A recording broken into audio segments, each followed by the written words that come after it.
Mixed by Amit Singh. DJ Manish Raksol.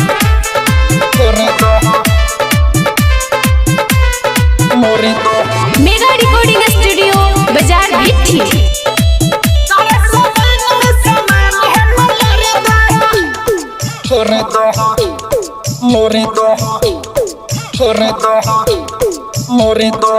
भइलु जवान तो नेवान हमके करे दो तारा सामान में सामान हमर लोरे दो भइलु जवान तो नेवान हमके करे दो देखी तोहर जवानी मुँह से आवता पानी देखी तोहर जवानी मुँह से आवता पानी नदिया में रही डाल के हमरो के मोहे दा भइलु जवान तो नेवान हमके करे दा हो तारा सामान में सामान हमर लोरे दा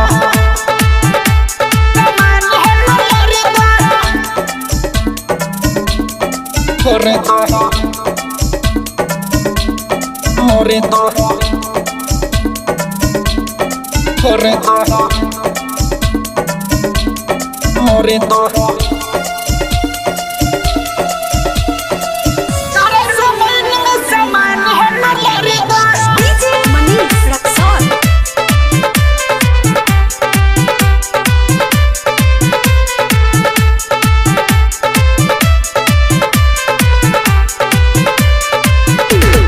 आए है 16 उम्र में मार्केट बना के सबके मुँह तारू ढोड़ी देखा के 16 उम्र में मार्केट बना के सबके मुँह तारू ढोड़ी देखा के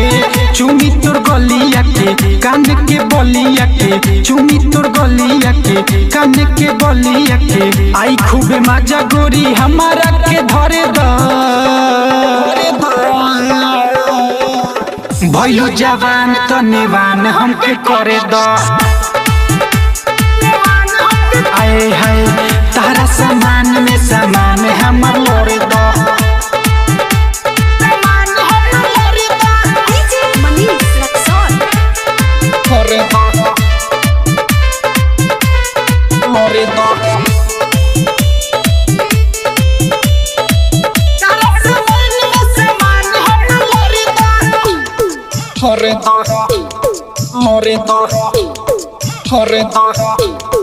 ए हो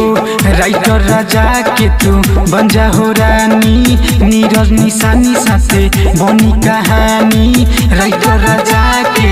बंजा तू रानी नीरज निशानी साथे बनी कहानी मान तू बतिया के अइह तू रतिया के मान तू बतिया के अइह हो रतिया के अमित मनी है ना उनका के मरे द